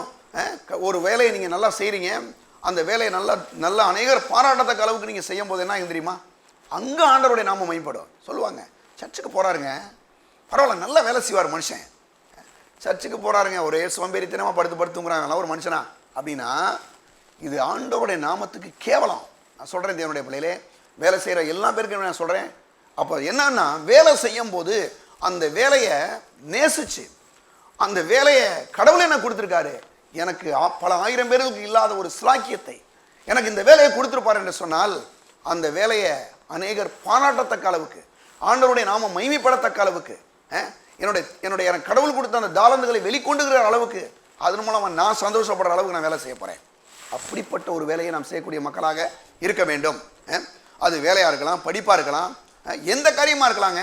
அங்க வந்து நீங்க என்ன பண்ணணும், உங்களுடைய வேலையை வந்து சந்தோஷமா செய்ய ஆரம்பிக்க வேண்டும். பாஸ்டர் அவங்க வந்து அப்படி வேலை செய்யறாங்க, இவங்க எப்படி வேலை செய்யறாங்க, மனம் திரும்பாதவனா அந்த லிஸ்ட்லேயே சேர்க்காங்க. அவனுக்கு வேலையே ரொம்ப பாரமா இருக்குது. ஆனா நான் சொல்றேங்க, வேலையே பாரமா இருக்கிறால விட்டுருங்க. ஏன்னா அவனுக்கு வந்து ரட்சிக்கப்படலை, அவன் ஆண்டவர் யாருன்றது தெரியாதவன். அவனுக்கு அவன் எப்படியெல்லாம் அந்த வேலையை வந்து வேலையில திருட்டுத்தனம் பண்ணலான்னு தான் நினைப்பான். ஆனா தேவனுடைய பிள்ளைகளே, வேலை கர்த்தர் கொடுத்த ஆசீர்வாதம் என்று நம்பி விசுவாசித்து அந்த வேலையை சந்தோஷமா செய்யுங்கள். ஒருவேளை கூட்டுற வேலையா, கூட்டுற வேலையை கூட சந்தோஷமா செய்யுங்க. அதன் மூலம் பெரிய உயர்வுகளை தேவன் கட்டளையிடுவார். சரியா? அப்ப வேலையை கொடுக்கும்போது கர்த்தர் தான் எனக்கு கொடுத்தார் என்ற அந்த விசுவாசத்தோடு நாம் செய்யும் போது அந்த வேலை நமக்கு ஒரு மிகப்பெரிய ஒரு ஆசீர்வாதமாகவே இருக்கிறது. ஆனா சிலர் என்ன பண்ணிடுறாங்க, இங்க உள்ள போலாம் தான். அப்போ வந்து தேவனோடு நமக்கு இருக்கிற அந்த காரியங்கள் நல்ல வேலை செய்யணும். சிலருக்கு என்ன பண்றாங்க, நம்ம வேலையவே பிடிச்சிக்குவாங்க. சிலருக்கு என்ன வேலைன்னு வேலை தான் அவனுக்கு கடவுளே. சிலர் சொல்றாங்க செய்யும் தொழிலே தெய்வம் போட்டிருக்கான். அன்னைக்கு ஒரு ஆட்டோல போட்டிருக்கான், செய்யும் தொழிலே தெய்வம். அவன் ஆட்டோ ஒருத்தர் தூக்கிட்டு போயிட்டான் அங்கிடம். இப்போ தெய்வத்தை காண எங்கிட்ட தூக்கிட்டு போயிட்டான். வேலை செய்யணுங்க, ஆனா வேலை தான் கடவுள்னு நீங்க போய் நிற்க கூடாது. வேலை இல்லைன்னா ஒண்ணுமே அப்படின்ற மாதிரி இல்லாம, வேலையவே இரவும் பகலுன்ற இல்லாம சிலருக்கு வந்து அந்த தேவனோடு இருக்கக்கூடிய ஐக்கியத்தை அவர்கள் இழந்து போகிறார்கள். ரட்சிக்கப்பட்டிருக்கிறாங்க, ஆனா ஆண்டவர் கொடுக்கக்கூடிய இடத்த போய் என்ன பண்ணுவாங்க, வேலை கொடுப்பாங்க. வேலை தான் எப்போ பார்த்தாலும் மனது அப்படியே வேலையில இருப்பாங்க. அப்படிப்பட்ட ஒரு நிலையும் ரொம்ப டேஞ்சர். வேலை செய்யாம இருக்கிறதும் பிரச்சனை, வேலையே கடவுளுங்க, வேலை தான் எப்போ பார்த்தாலும் வேலை செய்யலன்னா என்ன ஆயிருது அப்படின்ற மாதிரி நினைக்கிறதும் ரொம்ப ஒரு ஆபத்தான விஷயம் என்பதை நீங்கள் கவனிக்கணும். ஏன்னா அப்ப தேவனோடு இருக்கக்கூடிய ஐக்கியம் ரொம்ப முக்கியம். நாம் செழிப்படைவதற்கு, நாம் ஆசீர்வதிக்கப்படுவதற்கு ஆண்டவரோடு கூட இருக்கக்கூடிய அந்த என்னது ஐக்கியம் ரொம்ப முக்கியம். உறவு நமக்கு முக்கியம்.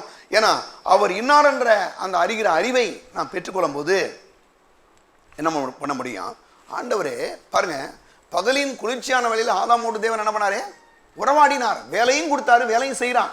ஆனா ஒவ்வொரு நாளையும் ஆண்டவர் என்ன பண்றாரு, அவனை தேடி வந்தவன் கூட என்ன பண்றாருங்க, உறவாடுகிறார். ஆதாமுக்கு முழுசும் வேலையவே அப்படி கொடுக்கல, வேலையை கொடுத்தாரு, செய்யறான்.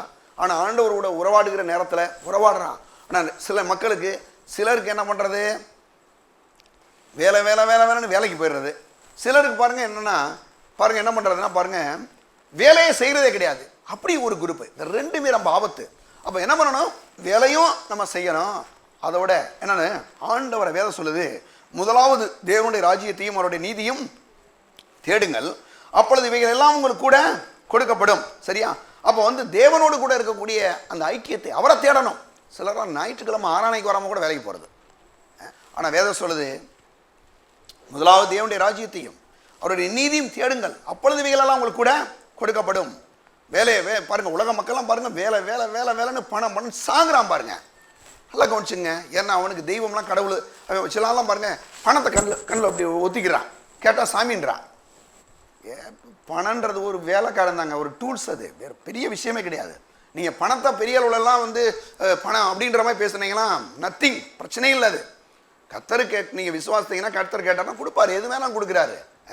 பணம் வந்து கர்த்தர் கொடுத்த ஒரு ஆசீர்வாதத்தினுடைய ஒரு பகுதி. அதை எது கொடுத்துருக்கிறாரு, அவருடைய ஊழியங்களை நல்லா செய்யணும். அவருடைய ஊழியத்தில் வந்து பாருங்க, ஆண்டோடைய நாமத்தை மையப்படுத்தணும், ஊழியங்களை செய்யணும். சில ஊழியங்களுக்கு சில காரியங்கள் வாங்குறோம், அவ்வளோதானே தவிர அந்த பணம் வந்து நம்மளை ஒன்றும் நடத்த போகிறது இல்லை. இல்லை சிலருக்கெல்லாம் பணம் இல்லைன்னு அப்படியே ஒரு மாதிரி ஆயிடுவாங்க பாருவாங்க. சொல்கிறேங்க, பணம் இன்னைக்கு இருக்குது, இல்லை இன்னைக்கு இல்லாமல் போகுது. கடவுள் இருந்தாருன்னா போதும், ஆண்டவராக இயேசு இருந்தாருன்னா போதும். எது இல்லையோ எல்லாத்தையும் இந்த உலகத்தில் என்ன பண்ண முடியும், சம்பாதிக்க முடியும். அதான் கிணத்து கோப்பலன்ற ஒரு பிரசங்க ஒரு நாள் ஒருத்தர் கேட்டாராம். கிணத்து கோப்பலன்ற மிகப்பெரிய நல்ல ஒரு பிரசங்க, இப்போ கூட அமெரிக்காவில் பிரசங்கிட்டு கொண்டு இருக்கிறார். அவர் சொல்றாரு, என்கிட்ட மிகப்பெரிய ரோல்ஸ் ராய்ஸ் கார் வச்சிருக்கேன், நான் பல கோடிகள் பெறும் ரோல்ஸ் ராய்ஸ் நான் போட் வச்சிருக்கிறேன், சொந்த ஏரோப்ளைன் வச்சிருக்கேன். இது எல்லாத்தையும் என்கிட்ட இருந்து எடுத்துக்கிட்டால் அதை பற்றி நான் கவலைப்பட போறது இல்லை. இந்த தேவனுடைய வார்த்தை மாத்திரம் எனக்கு இருக்குமே, ஆனால் நான் இழந்து போன எல்லாவற்றையும் என்னால் பெற்றுக்கொள்ள முடியும். புரியுதா நான் சொல்றது உங்களுக்கு? அப்போ தேவனுடைய வார்த்தையை மட்டும் நம்ம எடுத்துக்கொள்வோம், அவர் கூட நல்ல ஒரு உறவாடுவோமே. ஆனால் எது நம்மகிட்ட இல்லாமல் போனாலும் சரி, அது எல்லாவற்றையும் நிச்சயமாக ஆண்டவர் கொடுப்பாருங்க. அநேகருக்கு வந்து என்ன ஆயிடுறாங்கன்னா இந்த இதையே பிடிச்சிட்டு போயிடுறாங்க. பணம் பணம் பணம் பணம். ஒரு சில ஆளுகளை பிசாசு அப்படியே தள்ளி விட்டுறான். ஒரு சிலரை பணம் வேணான்றான், ஒரு சிலருக்கு வந்து பணம் தான் கடவுளேன்ற மாதிரி கொண்டு போயிடுறாங்க. ரெண்டுமே ஆபத்துங்க, ரொம்ப தவறு. அப்போ என்ன பண்ணணும்? கர்த்தர் சொல்றாரு, என்னை கனம் பண்ணுகிறவனை நான் கனம் பண்ணுவேன் என்றார். அப்போ இந்த ஆராணைக்கெல்லாம் வரும்போது சிலர் ஞாயிற்றுக்கிழமை ஆராணை கூட விட்டுறது. ஏன்னா போய் ஏதாவது பண்ணணும், அதெல்லாம் விடுங்க. முதல்ல கர்த்தரை தேர்ந்தீங்கன்னாவே எல்லாத்தையும் கர்த்தர் என்ன செய்வாருன்னு கொண்டு வந்து கொடுப்பார். அப்போ தேவனோடு கூட ஐக்கியம் வைத்துக் கொள்வோமே ஆனால் கண்டிப்பாக செழிப்பை ஈஸியாக பெற்றுக்கொள்ள முடியும். ரெண்டாவது, தேவனுடைய வார்த்தையின் மூலமாக, தேவனுடைய வார்த்தையை வந்து நாம் படிப்பதன் மூலமாக, நேசி பாருங்கள், நல்லா தியானிப்பதன் மூலமாக, நல்ல தேவனுடைய வார்த்தையை பேசுவதன் மூலமாக, தேவனுடைய வார்த்தையை அறிந்து கொள்வதன் மூலமாக செழிப்பை தேவன் நமக்கு என்ன செய்கிறாருங்க? கொடுக்கிறார். ஒன்று, அவரோடு கூட ஒரு ஐக்கியம், நல்ல ஒரு ஜெப வாழ்க்கை. காலையில் எந்திரிச்சா ஜெபம் பண்ணணும். ஜெபம் பண்ணுறதுக்கு ஒரு டைமை எடுத்துக்கணும். காலையில் எந்திரிச்சோன்னா நேராக சகோதரிகள் நேராக அந்த கிச்சனில் போய் டீ போடுற வேலைக்கு போயிடுறீங்க. ஓகே, போட்டுக்குங்க, அது கூட தப்பு இல்லை.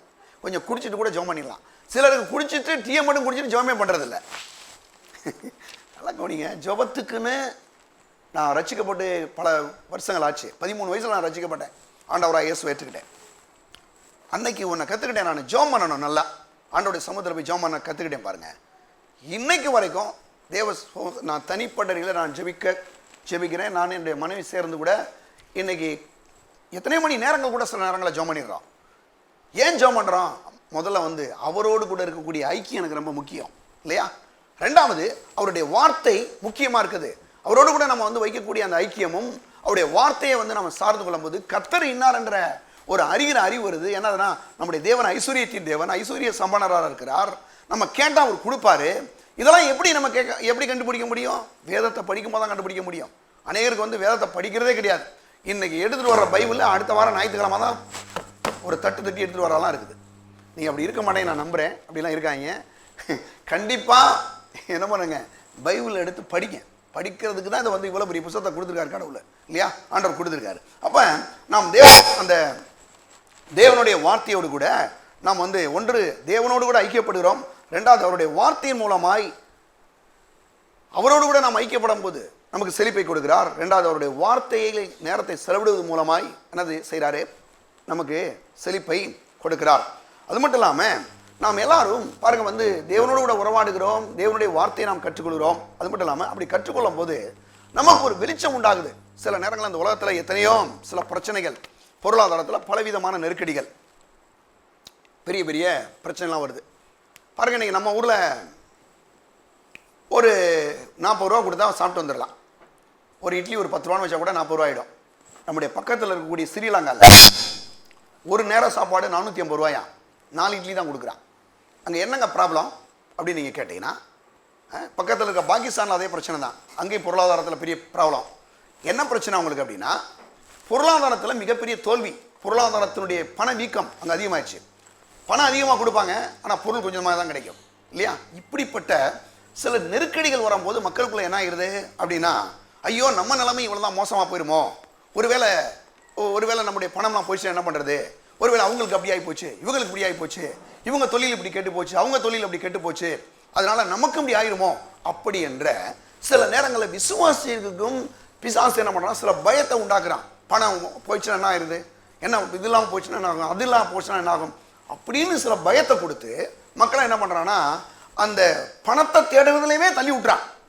அது பிசாசுடைய மிகப்பெரிய ஒரு வஞ்சகம்.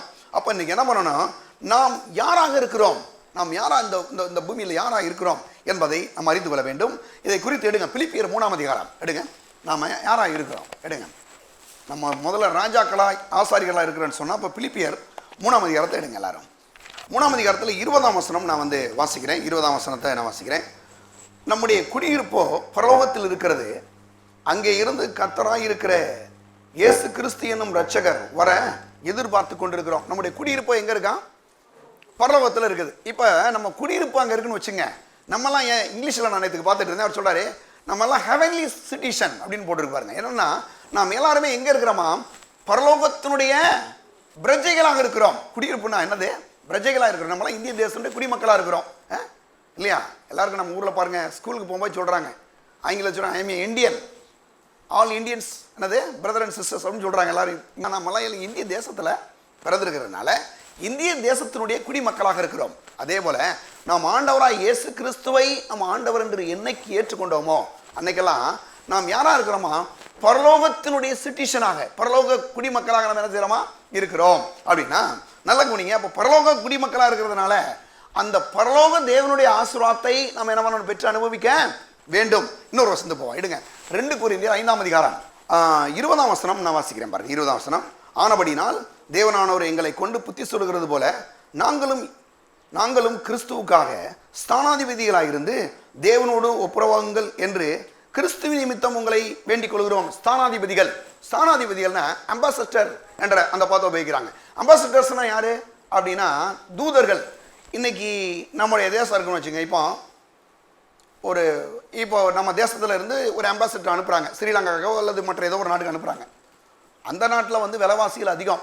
ஒரு சாப்பாடு, ஒரு வேளை சாப்பாடுனோம் அப்படின்னா என்ன ஆகுது, ஒரு 400 ரூபான்னா அதை பற்றி இங்கேருந்து போன தூதர் பயப்பட மாட்டார் இல்லையா? இல்லைன்னா என்ன நான் சொல்கிறேன், ஒரு செழிப்பான ஒரு நாடு, ரொம்ப வளமான ஒரு நாடு, அந்த நாட்டில் இருந்து ஒரு ஏழையான ஒரு நாட்டில் போய் அவர் வந்து ஒரு தூதராக இருக்கார். நல்லா கவனிக்கணும், நீங்கள் போய் தூதராக இருக்காருன்னா இப்போ அந்த நாடு வந்து அந்த ஏழையான நாடு இருக்கே, வறட்சியான நாடு இருக்கே, அந்த நாடுடைய பொருளாதாரங்கள் எதுவுமே இவரை பாதிக்காது. ஏன் பாதிக்காது அப்படின்னா இவர் அந்த செழிப்பான நாட்டில் இருந்து இங்கே வந்திருக்காரு, ரொம்ப பெரிய பணக்கார நாட்டில் இருந்து இந்த நாட்டுக்கு தூதராக வந்திருக்காரு. அப்போ வந்திருக்காருன்னா இவருடைய சம்பளம், இவர் கொடுக்கப்பட்டிருக்கிற பங்களா, இவர் கொடுக்கப்பட்டிருக்கிற விலை உயர்ந்த காரு, இவர் கொடுக்கப்பட்டிருக்கிற என்னது எல்லாம் வேலைக்காரங்க வேலைக்காரிங்க, அங்கே இருக்கக்கூடிய எல்லா விதத்துக்கும் யார் தான் பணத்தை கொடுக்க போறது அப்படின்னா இவரை அனுப்பின அந்த செழிப்பான நாடு தான் கொடுக்க போகுது இல்லையா? அப்படின்னா இவர் இந்த நாட்டில் என்ன செலவாகுன்றதை பற்றி கவலைப்படணும் அவசியம் இல்லை. இவருக்கு சம்பளமும் கொடுக்கப்பட்டு இவருடைய எல்லா தேவையிலும் சந்திக்கப்பட்டு அங்கே வேலை செய்கிறவங்க அவங்களுடைய வீடு எல்லாம் பார்க்கும்போது ஒருவேளை பக்கத்தில் அந்த நாட்டில் இருக்க வீட்டில் குடிசை வீட்டில் மக்கள் வாழலாம்.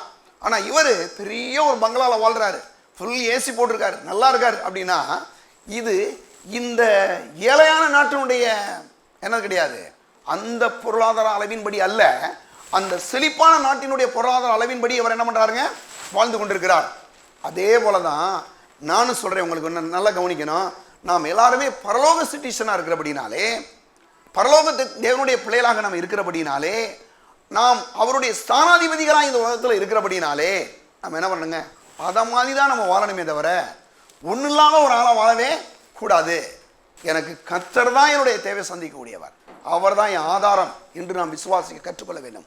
அதனால தாங்க நாங்கள் இந்த சின்ன ஊரில் கூட கர்த்தர் இவ்வளவு பெரிய ஆசீர்வாதங்களை கொடுப்பதற்கு ஒரு முக்கிய காரணம், அவர் தான் என் ஆதாரம், அவர் தான் என் ஊற்று, அவர் தான் என் சோர்ஸு.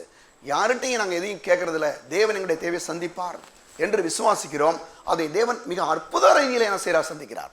அப்போ நம்ம வந்து அவருடைய ஆசீர்வாதங்களை பெற்று அனுபவித்து இந்த உலகத்தில் ஒரு சாட்சியான வாழ்க்கையை வாழ வேண்டும் என்று கர்த்தர் வச்சிருக்கிறாரு. எனக்கு ரொம்ப பெரிய ஆச்சரியம்னா, கடவுள் நம்மளை வந்து எந்த ஊர்லையும் எப்படி வேணாலும் ஆசீர்வதிக்க முடியும் என்பதற்கெல்லாம் ஒரு ஆதாரம் நான் சொல்கிறேன். நிச்சயமாங்க ஆசீர்வதிப்பார். அது மட்டும் இல்லாமல் எடுங்க ஒரு பகுதிக்கு நம்ம போவோம். 2 கொரிந்தியர் 2ஆம் அதிகாரத்தில் அங்கே 11ஆம் வசனத்தை எடுங்க. 2:11 சாத்தானாலே நாம் மோசம் போகாதபடிக்கு அப்படி செய்தேன், அவருடைய தந்திரங்கள் நமக்கு தெரியாதவை அல்லவே. என்ன சொல்றாரு அப்படின்னா, பிசாசு வந்து ஒரு தந்திரவாதி. அவன் என்ன பண்றான் அப்படின்னா மக்களை ஒன்றும் வேலை செய்யவிடாம ஆக்கிறான், இல்லைன்னா வேலைன்னு வேலைக்கே தள்ளி விட்டுறான். இதனால என்ன பிரச்சனைனா, இந்த கர்த்தருடைய ஆசீர்வாதத்தை மக்கள் அனைவரும் வந்து வேலை செய்தும் அனுபவிக்காமல் இருக்கிறாங்க.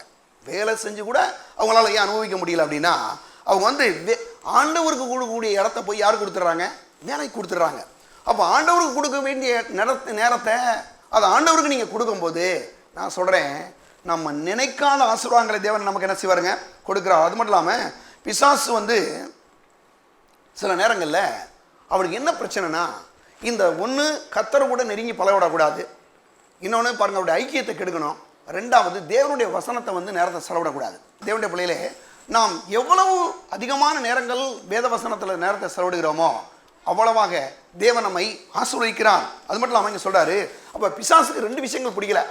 ஒன்று, நாம் தேவனோடு கூட ஐக்கியப்படுவதும் அவனுக்கு பிடிக்கல. ரெண்டாவது, அவன் தேவனுடைய வார்த்தையை அறிந்து கொள்வதும் அவனுக்கு பிடிக்கல. ஒன்று, ஜெப வாழ்க்கையும் அவனுக்கு பிடிக்காது. ரெண்டாவது, தேவனுடைய வார்த்தையை நீங்கள் அறிந்து கொள்வதும் அவனுக்கு பிடிக்காது. இந்த 2ஐயும் நீங்கள் வந்து நேரத்தை செலவிடுவீர்களே, ஆனால் நான் சொல்கிறேன் எல்லா விதமான ஆசீர்வாதங்களையும் தேவன் தாராளமாக நமக்கு கொடுக்கிறார். இதுக்கு ஒரு ஆதாரத்துக்கு போவோம், அதை மட்டும் பார்த்து முடிச்சுவோம். எடுங்க. இது இப்போ இல்லை, பிசாசு வந்து பல நூற்றுக்கணக்கான வருஷங்களாக இதை தான் செஞ்சுட்டு இருக்கான். ஜனங்களை வந்து 2 விஷயங்களை வந்து அவன் வந்து டைம் உள்ள நேரத்தை செலவிட மாட்டான். ஒன்று, தேவனை அறிந்து கொள்ள விட மாட்டான், அவருடைய வார்த்தையை சார்ந்து கொள்ள நல்ல நேரத்தை செலவிட விடுறதில்லை. 2வது, ஜெப வாழ்க்கையை அவன் வந்து கெடுத்து போடுறான். இந்த 2 விஷயங்களும் மக்களுடைய வாழ்க்கையில் என்ன ஆயிருதுன்னா, நிறைய ஆசீர்வதிக்கப்படாத ஒரு நிலையை அவர்களை தள்ளப்படுகிறது. இது சாத்தானுடைய ஒரு பெரிய தந்திரமான ஒரு வேலை என்று நம்ம வந்து கவனிக்க முடியும், பார்க்க முடியும். எடுங்க யாத்திராமம், அதை மட்டும் பார்த்து முடிச்சிருவோம் ஒரு சீக்கிரமாக. எடுங்க யாத்திராமம் 5ஆம் அதிகாரம், சீக்கிரமாக எடுங்க. 1ஆம் வசனத்தில் இருந்து இப்போ நான் வாசிக்கிறேன். நீங்கள் இது உங்களுக்கு நான் வாசித்தாவே ஓரளவு கிட்டத்தட்ட புரிஞ்சுக்குவீங்க. அங்கே பாருங்க, 1ஆம் வசனம். பின்பு மோசேயும் ஆரோனும் பார்வோனிடத்தில் போய், இஸ்ரவேலின் தேவனாய் கர்த்தர் வனாந்திரத்திலே எனக்கு பண்டிகை கொண்டாடும்படி என் ஜனங்களை போகவிட வேண்டும் என்று சொல்கிறார் என்றார்கள். அதற்கு பார்வோன், நான் இஸ்ரவேலை போகவிட கர்த்தரின் வார்த்தையை கேட்கிறதற்கு அவர் யார்? நான் கர்த்தரை அறியேன், நான் இஸ்ரவேலை போகவிடுவதில்லை என்றான். என்ன சொல்றாங்க? இஸ்ரவேல் ஜனங்கள் வந்து கிட்டத்தட்ட ஒரு 430 வருஷங்களாக என்னது எகிப்து தேசத்தில் அடிமையெல்லாம் வாழ்றாங்க. வேலை முழுவதுக்கும் செய்கிறாங்க. காலையில் இருந்து போனால் சாயங்காலம் வரைக்கும் வேலை, அந்த மாதிரி ஒரு வேலையை செய்கிறாங்க.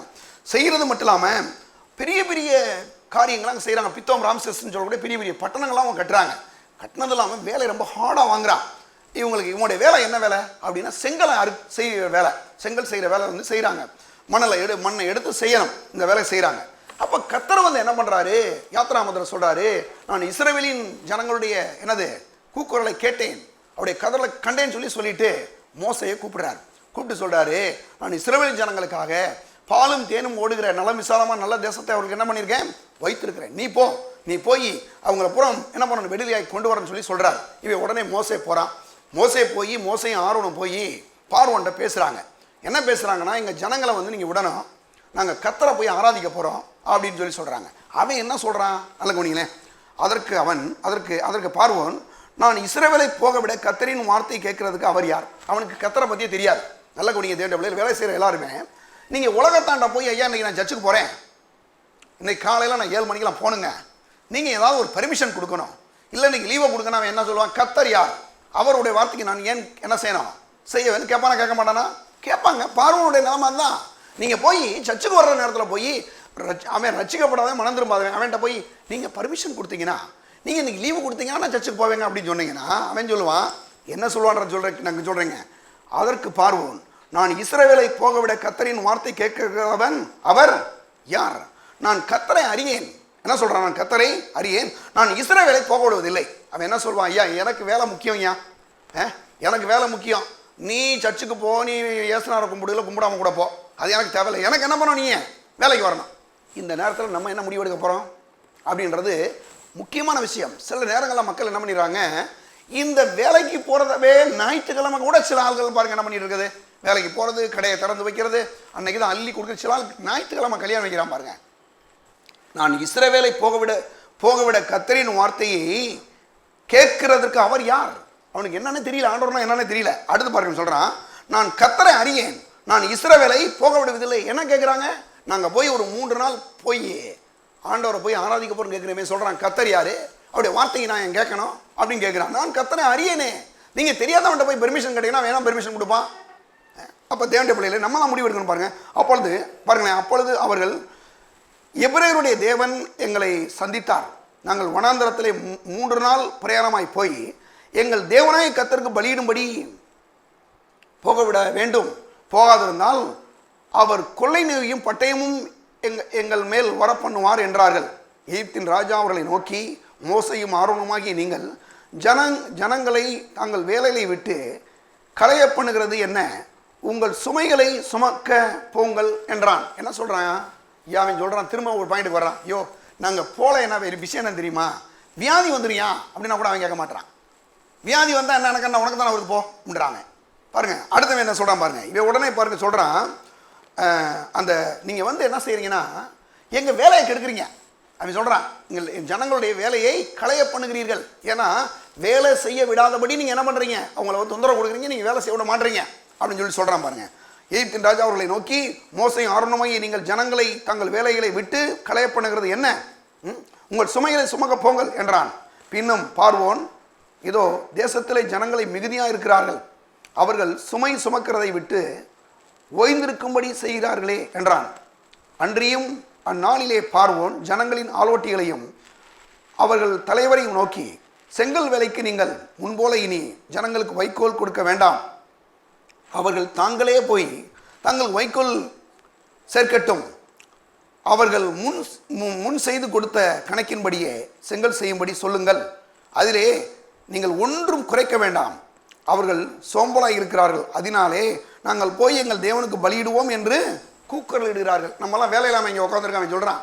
இந்த ஆளுங்க போகிறான் வேலை இல்லாமல் உட்காந்துருக்கிறனால வெட்டி கதை பேசுகிறக்காரன் இது பண்ணுறான். இவனுக்கு வந்து நீ என்ன பண்ணுற, முன்னால் இருக்கிற மாதிரி வைக்கோல் கொடுக்காத. ஏன்னா செங்கல் செய்யணும்னு சொன்னால் கண்டிப்பாக அதுக்கு என்ன பண்ணணும், வைக்கோல் வேணும் அல்லது விறகு கட்டைகள் வேணும், இந்த மாதிரிலாம் வேணும். அப்போ இவனுக்கு நீ என்ன பண்ணாத, இவனே போய் வைக்கோல் தேடிட்டு வரட்டும், இவனே போய் அந்த செங்கல் செய்யட்டும். ஆனால் வந்து செங்கலை வந்து கணக்கு ஒரு நாளைக்கு ஒருத்தன் வந்து ஒரு 1000 செங்கல் செய்கிறான்னு வச்சுங்க, 1000 செங்கல் செய்யணும். ஆனால் போய் என்ன பண்ணணும், வைக்கோலையும் போய் எடுத்துகிட்டு வரணும் அப்படின்னு சொல்லி சொல்லிட்டான். வேலையை பலுவாக்குறான், இன்னும் இன்க்ரீஸ் பண்ணுறான். அப்போ நல்ல குணிங்களேன், அப்படி பண்ண உடனே அங்கே 8ஆம் வசனத்தில் அவர்கள் முன் செய்து கொடுத்தது கணக்கின்படியே செங்கல் செய்யும்படி சொல்லுங்கள், அதிலே நீங்கள் ஒன்றும் குறைக்க வேண்டாம், அவர்கள் சோம்பலாய் இருக்கிறார்கள், அதனாலே நாங்கள் போய் எங்கள் தேவனுக்கு பலியிடுவோம் என்று கூக்குரலிடர். என்ன சொல்கிறாங்களா, சர்ச்சுக்கு போகிறோம் நீங்கள் சொன்னீங்கன்னா நீங்கள் சும்மா இருக்கிறீங்கன்னு சொல்லி அவன் நினைக்கிறானா பாருங்க. நினச்சிக்கிட்டு இவங்களுக்கு இன்னமும் எப்படியெல்லாம் வேலை இன்க்ரீஸ் பண்ணலாம், இன்னும் எப்படி உங்கள் வேலை பலுவை ஏற்றலாம் அப்படின்னு கணக்கு போடுறான். அப்படிப்பட்ட நேரங்களிலே நல்ல கவனிங்களேன், அந்த பாருங்க, இப்போ 9ஆம் வசனம் வாசிக்கிறேன். அந்த மனிதர் மேல் முன்னிலும் அதிகமான வேலையை சுமத்துங்கள், அதிலே அவர்கள் கஷ்டப்படட்டும், வீண் வார்த்தைகளுக்கு அவர்கள் செவி கொடுக்க விடாதிருங்கள் என்று கட்டளையிட்டான். நல்ல கவனிங்க, சொல்கிறான் கர்த்தருடைய வார்த்தையை வந்து வீண் வார்த்தைன்னு சொல்கிறான். நீங்கள் ஞாயிற்றுக்கிழமை வந்து ஆராதிக்கிறீங்களா, நீங்கள் வசனத்தை கேட்குறீங்களா, அந்த வசனத்தை கேட்குறது அவனுடைய பார்வையில் எப்படி இருக்குது, வீணா தெரியுது, வேஸ்ட்ன்ற மாதிரி யோசிக்கிறான். நல்ல கவனிங்க, கர்த்தருடைய வார்த்தை வந்து வீணுன்னு சொல்கிறான்னா பிசாசு சொல்லுங்க.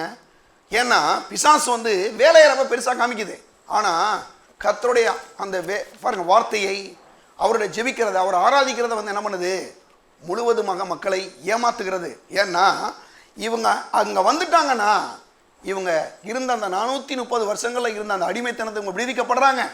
ரெண்டாவது, இவர்களுக்கு பாலும் தேனும் ஓடுகிற தேசத்தை தேவன் என்ன பண்ணாரு, கொடுக்க போகிறார். அதனால இதெல்லாம் பிசாசு அறிந்தது என்ன பண்ணுது, இந்த வேலையிலேயே அவங்களை தள்ளி விடுது. வேலையிலேயே என்ன பண்ணுதுங்க, தள்ளி விடுது. அப்போ நம்ம என்ன பண்ணணும், வேலை தான் நம்முடைய முக்கியன்றதை விட முதலாவது கர்த்தர் தான் என் முக்கியம். வேதம் சொல்லுது, முதலாவது தேவனுடைய ராஜ்யத்தையுடைய நீதியும் தேடுங்கள், அப்பொழுது வேலையெல்லாம் உங்களுக்கு கூட கொடுக்கப்படும். அப்போ நம்ம என்ன சொல்கிறோன்னா, நாம் வீணான வேலையில் வந்து வீணான நேரத்தை இங்கே வந்து செலவிட வரல. ஏன்னா நம்முடைய வாழ்க்கையை கட்டி எழுப்பக்கூடிய வார்த்தையிலே நாம் வந்து கேட்குறோம், அவரை ஆராதிக்கிறோம்.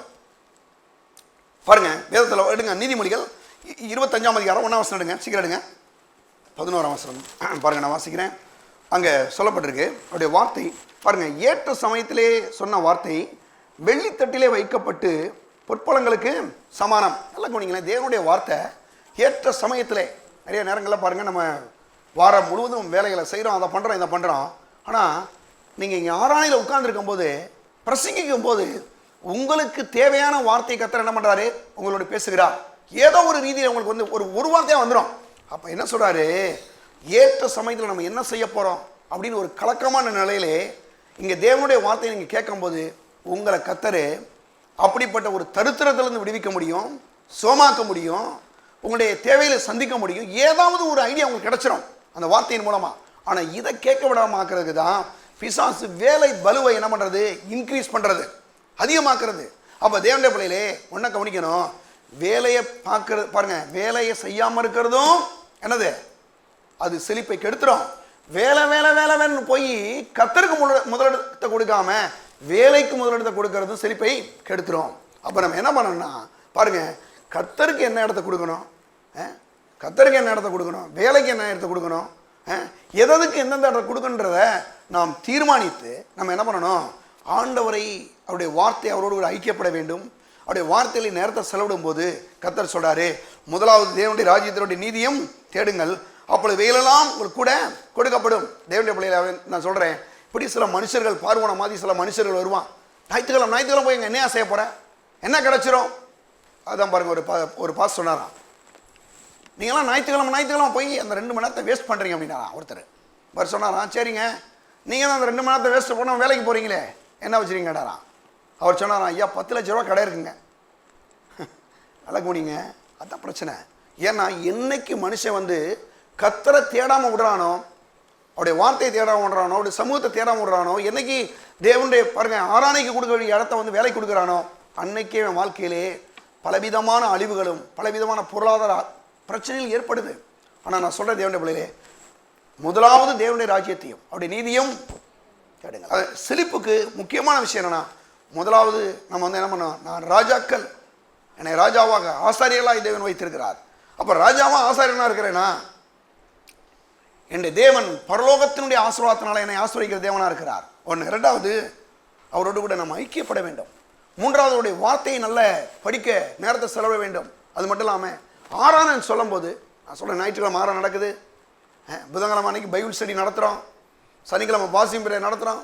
நான் சொல்கிறேங்க, சில ஆள்லாம் பாருங்கள், வீட்டில் சும்மா தான் உட்காந்துருக்கோம், ஆனால் இதுக்கு வாங்கினா அதுக்கு நேரம் இல்லை பாஸ்டர். கர்த்தரை தேடும் போகும்போது, கர்த்தரை தேட தேட நம்முடைய வாழ்க்கை மிகப்பெரிய ஒரு ஆசீர்வதிக்கப்பட்ட நிலையை மாறுவோம். இந்த நாட்களில் கூட நான் முதலாவது தேவனுடைய ராஜ்யத்தை அவருடைய நீதியை தேடும்போது எல்லாம் கூட கொடுக்கப்படும். அது மட்டும் இல்லாமல் பிசாசு ஒரு வஞ்சகன், சர்ச்சுக்கு போகிற நேரத்தை வந்து வேற எங்கேயா கொடுக்க சொல்லுவான். ஆனால் நீங்கள் சொல்லணும், தேவனுக்கு என்னது, தேவனுக்கு கீழ்ப்படிந்திருங்கள், பிசாசுக்கு எதிர்த்து நில்லுங்கள், அப்பொழுது அவன் உங்களை விட்டு என்ன செய்வான், பயந்து ஓடி போவான்.